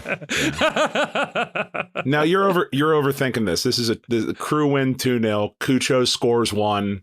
They get one that's completely absurd that comes from somebody that's just a blast from way outside that sneaks past Roman in the upper corner that he has no chance of stopping. And this team doesn't possess the ball because this team can't possess the ball right now. And yeah, that's just, I've seen this movie in Columbus too many times. I know how this goes. And it's not going to be a reflection on how the season is going to go. I mean, famously, we beat them in Cincinnati early on in the year, and they moved past that and ended up winning MLS Cup. It's just one game, but I know how this goes. And this team's going to have to go win in Columbus before I believe this team can win in Columbus. So there is a decent narrative to losing in Columbus, doing a reversal of last year, losing in Columbus, going up there in the playoffs, and beating them in the playoffs. Into that. You want to talk about balancing the ledger? That gets closer to balancing the ledger. I'm sticking to 3-2. There we go. Kelsey is the truth. Dotto coming out party. I'd love it. I would love it. I will not bet it, though, because I like my money. So I have to ask you guys this. I finally have the opportunity to do this, and I'm curious what your thoughts are. I will be at a wedding Saturday night. I will probably not be able to watch the game easily, although I may be able to sneak glimpses on my phone. Are you in the wedding? There's not a wedding party, but I'm probably pretty close to being as in the wedding party as anybody there will be. It's a bunch of non-traditional artists. It's weird. Do I shut everything off, turn it off, airplane mode? I don't look at it until midnight when I'm back home or whatever it is. Or do I try to play along? That's so. If you cut yourself off all night, all that's going to be defeated the second you pull up Apple TV and you see what the score is. On the thumbnail. I don't mind being spoiled. Like I don't mind that. Like I'm not going to go back and rewatch it blind. Yeah, follow along. Follow along. You don't have to watch.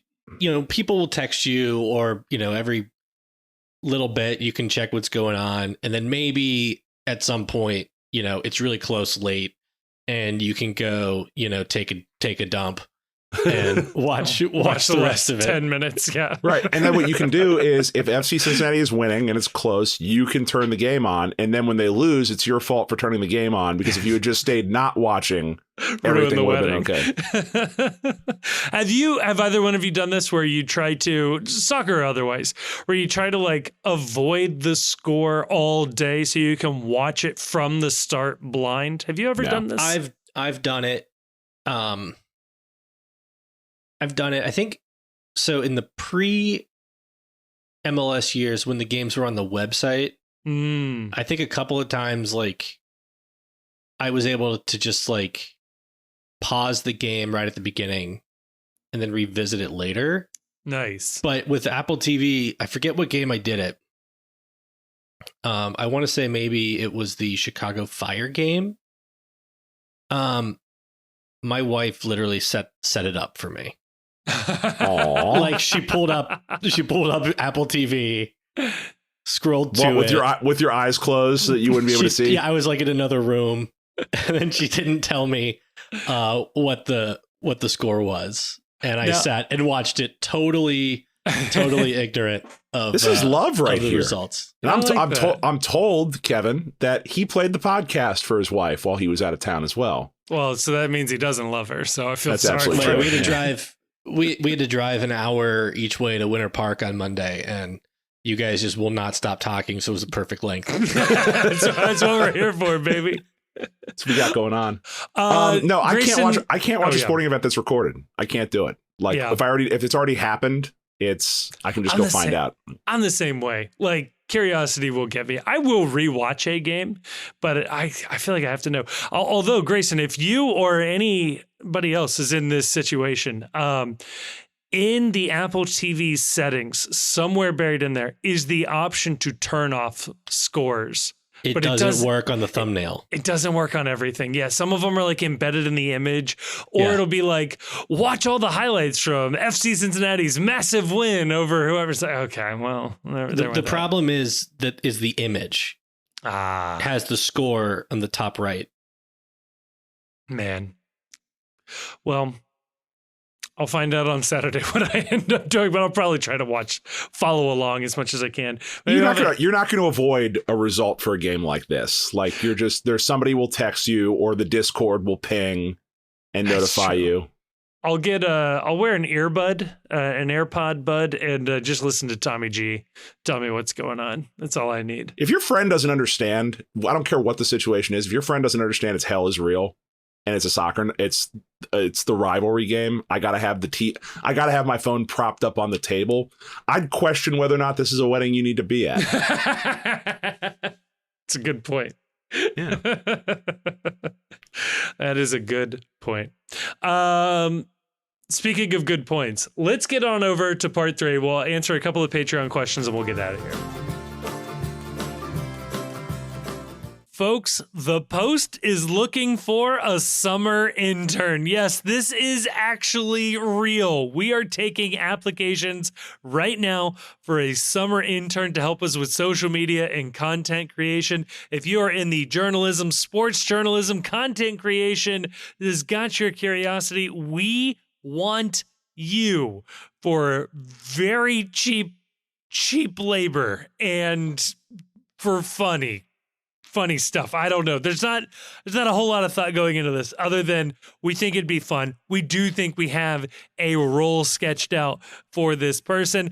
We'd be more than happy to write you a lovely recommendation and, maybe connect you to some folks in this industry along the way. If you are interested or know somebody who may be interested, check it out on the website. There are links to the website in the description. But go onto the website, there will be directions on how to apply as well as the sort of formal job posting there. So if you sound like, you're the type of person for this gig, let us know. And we would love to have a summer intern. This is real. I don't know how else to say this. This is actually real. All right, we are back. And again, we have 0 applications in so far on the intern. So, if you throw your hat in the ring, it's all yours, baby. Get it in quick. Apparently, we're learning Kevin can't run the Twitter account this weekend, and we're looking for volunteers. Yeah, actually, I'll hand you the password in response to your application. How about that? No, this is a good question. One that I did not feel qualified to answer from the Patreon, which again, if you want to support us, please do that link in description, etc., etc. So I needed Grayson and Chief here. It comes from KP, who asks, which soccer player would make the best Starfleet captain? Do you want to limit this to just FC players, or is it overall soccer? I mean, if you can go overall soccer, I'm impressed, but let's limit it to FC players. Okay. Who's your non-FC player? I mean, Miazga is Kirk, right? No, Miazga is like one of those like captains who like goes bad. He's the one that goes rogue. That like they have to send Picard after to go get. He's Mirror Universe Lorca. Finds some primitive planet, becomes their emperor ruler. Yeah. So Miles. I was going to say DeAndre Yedlin. Yedlin's got like kind of a Zen attitude to him a little bit. And he dresses like an alien. Yeah, a little bit. Worldly, has experienced lots of different cultures. Yeah. Yuya Kubo, I feel like that's his. I don't know enough about him to disqualify him from being a captain. As far as we know, he's a huge Trekkie. So yeah. Goes to conventions and everything. Always dresses like a Klingon so you don't recognize him. Smart. That's very smart. Captain Yedlin really rolls off the tongue a little bit. That's got a feel to it. Captain Yedlin. Yeah. I mean, there's the next chapter of Deep Riding Guard right there. Like Lucho is absolutely like a first officer. Yes. Yeah. Or like he's like a Riker. I was gonna say Celentano's got like Riker energy a little bit, where he needs a little seasoning. He's not ready for the big chair yet. Riker was like kind of a party guy. Party vibe from Roman right there. He's slam a ghost energy and let's get this shit going. Roman's like Bashir, genetically engineered in a lab. Bashir would have a lot of thoughts about like Chinese food. He'd write reports, on Chinese food. Like somebody would ask Bashir like what like, you know, alien cuisine comes out best in the replicator, and Bashir would spend like 4 days compiling data. Would that make like Loro Miles then as his bud? That's just like, come on, man, just shut up. Yeah, I do. I can live with that. Miles has O'Brien had great energy. Yeah. Also suffered a lot. Like Loro took a long time to get his big opportunity. At least one episode a season. Miles must suffer. Everyone knows this. Yeah, I'm going with Captain Yedlin. That's the answer to that question. I think that's a good answer. This one comes to us from Bart Sharkey, who asks, what were your favorite TV series? We might just keep the same conversation going. What was your favorite TV series growing up, contemporary or retro, and why? How do you feel about it now? Has your opinion changed on a favorite TV show? Kevin, you answer this one. Start off. Growing up, the first TV show I can remember like truly being attached to was Boy Meets World. I liked that one a lot. I liked the ABC sitcoms at the time. Looking back on it, I've like watched clips and stuff. Boy, it's very cheesy. it's tough. It was not good TV. I was a Nick at Night enthusiast, like watching all the old shows. Yeah. Like Get Smart, big Get Smart guy. Love Boat, for some reason, was always on at our house, and I love that show. Very watched good a lot show. of like Dick Van Dyke and Dragnet and Bewitched, like all those shows, like were all in black and white and really, really old. I was a weird kid. I didn't. I know that's going to shock a lot of people listening to this. Grayson, did you have a TV series growing up? So as a kid, I my favorite show was probably Batman the Animated Series. Oh, hell yeah. Ooh, it's a good one. Great answer. And then Batman Beyond for a bit as well was quite good. Like those were shows like I would like always try to find on TV, and I have no idea how they hold up, but I assume strongly. I assume well, because people still talk about them. They changed animated television. It was the first time they put like running storylines in a cartoon, as it were, on American TV. And it sort of sold the genre as being capable of doing more. It was like the first thing I pirated off LimeWire when that was a thing, was the entirety of Batman the Animated Series. Kevin Conroy, who passed away fairly recently, like within the last year. Last year. My understanding is that he was the first person to do the different like Bruce Wayne and Batman voice, which is now the standard for how the characters played. And then you also had like Mark Hamill as the Joker, who was basically, you know, if you're a certain age, that is like exactly like your conception of the Joker as a character. Also, and when I found out that was Mark Hamill, I was mind blowing. My little mind was blown. The other thing too was that was the show made Mr. Freeze an actual villain, as opposed to like a comic relief character that he was previously. Invented Harley Quinn as a character. Yep. They invented Harley Quinn, and they invented that whole backstory with Mr. Freeze and his wife, which is like canon for the show. It was so good. They invented the like Harvey Bullock character who ended up moving over to the comics. Renee Montoya, I think, was also an animated series invention who moved over to the comics, and the Birds of Prey movie. I never understood why they just didn't let the guys that did that show run the DC universe for film, because they let them do the Arkham Asylum video games, and those were phenomenal. But then, like, when it comes to make movies, they're like, why don't we just let Zack Snyder write it instead of the person who quite literally is responsible for just defining the canon for Batman and Superman. They did the Superman show that was actually made Superman a watchable character. It's funny, Star Wars needed to learn that same lesson. Yeah, maybe the cartoon guys know what they're doing. You know, the other thing, the other show that I loved was Zorro. Oh, the old Zorro show. Yeah, that was like a Saturday morning or Nick at Night kind of. I don't think it was on Nickelodeon, but it was like maybe on the Disney Channel at night. Yeah, you could get that. I definitely remember watching it. Yeah. I'll also cop to when I was a kid. Every Saturday night, they had the original 1970s Doctor Who on PBS, like when I was like in grade school. So I've seen every episode that exists of that show from the era where they were making them for $20 an episode. Like it was the cheesiest shit known to mankind. The one where they don't have the full back catalog because the BBC just recorded over the tapes. Like, they felt it who was is ever going to want to watch this shit again? Another show, because I did watch like Star Trek with my dad, but another show that we watched that I really enjoyed was The Adventures of Briscoe County Jr.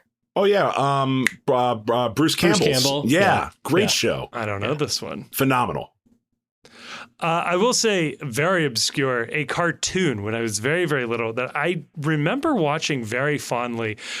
David the Gnome. Oh, hell yeah. On Nickelodeon. Okay, yeah. I was going to say, if anybody else had seen this, I would love to hear. David the Gnome, Gummy Bears was a show I watched as a real little kid.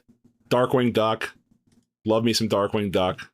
I used to go to my grandma's during the week, like before school. And so I would get there at like 6 a.m. and on like TBS or TNT, the old show Wild Wild West would always be on. And so that was another one that I watched a lot of. Nice. Kids won't ever understand just the idea of like, I watched what was on. Like you didn't have the on-demand television. It was like, well, there's one TV in this house and only 15 things on. So, and then I used to get as like a really little kid in like long, angry fights with my grandpa over whether like I would get to watch like my show or we would watch Jimmy Swaggart. What a wild swing between the two options right there. Yeah. Oh God, I love it. I'll end us with this one here. This is a deep one, and I think we can take a question like this to heart on a hell is real weekend. It's got us asking a lot of existential questions. Ian asks us, could you please recommend a book to someone 15 years younger than you and a book to 15 years older than you? I like that. For 15 years younger, I'll jump out here and say a book that I read when I was very young, probably too young given the subject matter, but always stuck with me, The Lottery Rose. If you have not read that book, it's like a high school level reading level. You can read it in an afternoon. I don't know, stuck with me about a little kid with a rough life, all right, and it stuck with me forever. And I a lot of my life has been interpreted, I think, through the lens of that book, and I quite liked it. Yeah, I don't know. Do either of you have a question or a book, sorry, that you would throw out to someone? It's such a loaded question, just because like what do you want to read? What are you in the mood to read? The last book I read that I really liked was I read the first book in.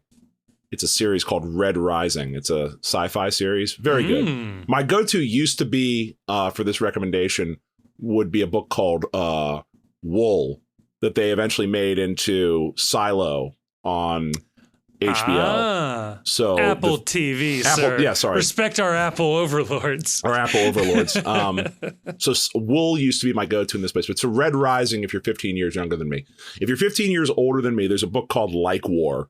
It's a nonfiction book that basically talks about the weaponization of social media and how social media rots your brain from the inside out. I think most people 15 years older than me really need to read that book before they're allowed back on the internet. I'd co-sign that recommendation. 15 years older, I don't know exactly where the age frame lines up. The Watchmen graphic novel. I don't know if you weren't a comic book or graphic novel person. I feel like The Watchmen is a good way in. Grayson's giving this a lot of thought right here. I like it. I was gonna say like the LSAT Prep 2 to someone 50 years. So repeat the question again. Recommend a book. Please recommend a book to someone 15 years younger than you and 15 years older than you.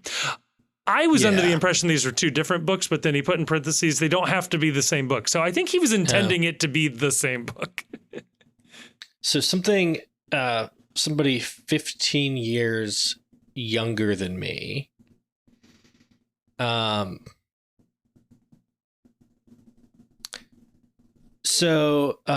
would say, I think it's called, No One Is Talking About This. Yeah. By Patricia Lockwood. It's like written in the language of like somebody who lives on Twitter. But because, Patricia Lockwood is both like, she's both like a poet, but also somebody who kind of got famous through like having a few like viral tweets. But it's a very fun read. It's very funny, but it's also incredibly like emotionally moving. So it's a really excellent book. And I think that somebody who is like in the internet, but like wants to read something that's not like just of the internet, because it's like also like it's real in ways that like other books written like from the perspective of somebody who's very online are not. Interesting. And then somebody 15 years older, I would say How to Be Nice to Customer Service Employees. Zing! Conversations with Friends by Sally Rooney. For me, it's the best of her 3 books, but it also kind of like it deals with issues of generation and age difference in kind of an interesting ways. And, it's just from the perspective of a younger person who finds herself interacting with people who are a decade plus older than her. And, you might be, I think it's an interesting perspective for maybe somebody older to read a book by somebody who was very young when she wrote it, and kind of see what her experience is of being like a early 20s person trying to just like kind of figure it out, who also gets exposed to the quote unquote grown up world. This is a great question, just because like I always take 2 or 3 books to the beach and I'm always like struggling to find something to read. There's just overwhelmed by choice. But I guess, I mean, for somebody 15 years younger, like if you haven't read like some of the classics, yeah, like if you haven't read For Whom the Bell Tolls, I know it's a cliche, but that's a book, Yeah. I'd say for the fan base, maybe Meditations, Marcus Aurelius, let's Let's start getting into accepting outcomes The Stoics. that we have no influence over. I guess this is a podcast, so we do need to push the Stoics. Yes, of course. Please buy our 15-day course. No, it's always a question though. Is like, are you looking for something where it's just I want to get lost in this book, or I want to feel something? And like, it's different. Like, yeah, how I read is always very different. Where it's like sometimes I'm just looking for an adventure. Sometimes I want to think, and sometimes I want to read a nonfiction. And I've got like I'm always trying to read 2 or 3 different books, not simultaneously, but like always trying to be planning ahead so that I'm never reading the same thing twice in a row, which is always fun. I always find it interesting to like, and I think this is true with movies and TV as well, but I find it interesting to like find out why somebody liked a book. Yeah. You know, especially if I haven't read it. Because everybody kind of has a different experience, and you kind of get a further glimpse of that person that you're talking to. Oh yeah. When they describe, you know, what they think happened in it, right? or like what they liked about it. Like I had a blast reading like some of those like Heinlein books, but like I would have to really explain in depth, and I'm not sure I'd recommend them to like anybody because I don't think you're gonna like them in the same way that I liked them. I remember the first time it was like in college, I read Slaughterhouse-Five, and I was like, holy shit, like it really changed my perspective on life, and I recommended it to a friend, and they came back later and was like, I didn't like that book at all. What the fuck are you talking about? I was like, all right, I guess. Yeah, I did the same experience of recommending Catch-22 to somebody, where it's like whatever place I was in, you were not in the same place to enjoy this book at this moment. I was about to say, I like Starship Troopers just because I feel like that's how we should model our government. Is that an okay reason to? I liked his commentary. It's a second Helldivers reference in this portion of the show. No, Chief, I was going to say, I will wrap up this podcast, but I was say, I always have like 3-4 books going at the same time. I juggle them all. I always have an audiobook, a Kindle book, and a physical book. Yeah. The Kindle is just a lifesaver for me. Yeah. Like it's always sitting on the bed, perpetually charging. That, and then sometimes a phone book. I like having a book on my phone. Are you reading the phone book? Okay, just memorizing phone numbers, baby. It's like Steve Martin over here. We should do a book episode at some point. We should. I'd enjoy that. I have floated a book with club. the idea of creating like a book club channel in the Discord, and I'm not sure exactly what it would look like. I mean, maybe it's like you just pick a point in time when people should be done with it, and then if it's a small enough group, you could just like meet up at a bar somewhere and chat. I like it. But I don't know what it looks like. But if people, you know, we have like an ideas and feedback channel in the Discord if people want to chime in. If you've made it this far in the episode. I'm into it though. Fuck it. I'm always, the only thing that stops me from reading more is never knowing what to read next, which is, you know, I'm always into it. Yeah. We done here? We've rambled enough. Let's get out of here. All right. I don't have a fun transition, and we're not saying the other thing until we get a result this weekend. So enjoy Hell is Real, however you choose to enjoy it. Up the FC, and go fuck yourself, San Diego.